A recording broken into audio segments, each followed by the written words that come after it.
এখন সুন্দর করে কেবিনটা আমি গুছিয়ে নেব, কারণ এখানে দুইটা আপনার বেড আছে। একটা আয়নের আম্মু আইন থাকে, আরেকটার মধ্যে আমি আমার মেয়ে থাকি। সম্পূর্ণ ভিডিওটা দেখুন, খুবই ভালো লাগবে। হসপিটালের জীবনযাপন যে কত কষ্টর, যারা যারা থাকে তারাই বলতে পারবে। আসসালামু আলাইকুম, সবাই কেমন আছেন? আশা করি সবাই ভালো আছেন। আমি আল্লাহর মতে ভালো আছি। প্রতিদিনের মতো নতুন একটি ভিডিও নিয়ে আপনাদের মাঝে হাজির হলাম।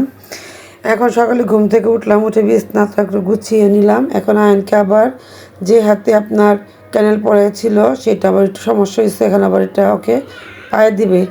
ওর কষ্ট দেখে তো আমার চোখ দেখলেই পানি আসে। আবারও বলবো, যাদের বাচ্চা ছোট তারা আপনারা সাবধানে থাকবেন। কোনো প্রকারে বাচ্চাকে ঠান্ডা লাগাবেন না, বাচ্চার মর্জি মতো খেতে দিবেন, বাচ্চার মর্জি মতো যা করতে তা করতে দিবেন। আমরা কি করতাম আগে, বাচ্চার ইচ্ছা কইরা একটা জিনিস বারবারে দিতাম, এটা জিনিসটা করো, এটা কখনো করা উচিত না। যাই হোক, ওকে কান্নার পরে ওকে একটু মোবাইল ছেড়ে দিলাম। আমার মেয়ে বসে আছে, আর এখানে যে আয়নের আব্বু আমাদের জন্য নাস্তা নিয়ে আসছে। আয়নের আম্মুর খাবার দেয়, আমাদের তো দিবে না। আমার মেয়ের জন্য আমার জন্য খাবার নিয়ে আসছে।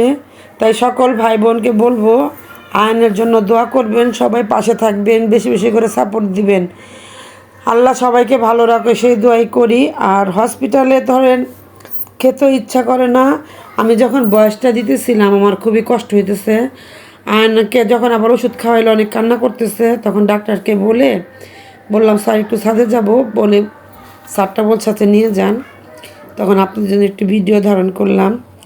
এই পৃথিবীতে দেখবেন সব জায়গায় ভালো মন্দ আছে।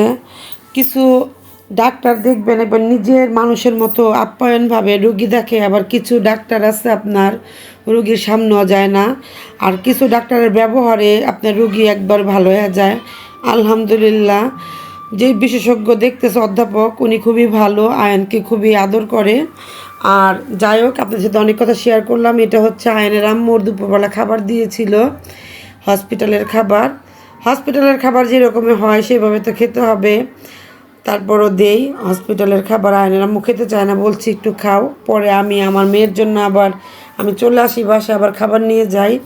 এখন বাসার উদ্দেশ্যে আমি রওনা হয়ে গেলাম, তাই একটু একটু করে ভিডিও নিলাম। তাই সকল ভাই বোনকে আবারও বলবো, যাদের বাসায় ছোট বাচ্চা আছে আপনারা অনেক কেয়ার নেবেন বাচ্চাদের। আমাদের বাসার মধ্যে এত কেয়ারের মধ্যে বাচ্চা যে এরকম অবস্থা হয়ে যাবে কখনো স্বপ্ন ধারণা করি নাই। আল্লাহ আয়নকে ভালো রাখুক এই দোয়া করি। আপনারা সকল ভাই বোন আমার ভাইয়ের বাচ্চার জন্য দোয়া করবেন। অনেক দিন হয়ে গেছে আপনাদের সাথে বাসায় কি করে রান্না বাড়া তাই শেয়ার করি না। এসে দেখে আমার রান্না বাড়া পুরো শেষ। যাই হোক, এখন আমি গোসল করে আবার খাবার নিয়ে চলে যাবো মেয়ের জন্য। তো আজকের ভিডিওটা এখানে শেষ করব। সবাই ভালো থাকবেন, সুস্থ থাকবেন, ভিডিওটির পাশে থাকবেন, লাইক কমেন্ট শেয়ার করবেন। আসসালামু আলাইকুম।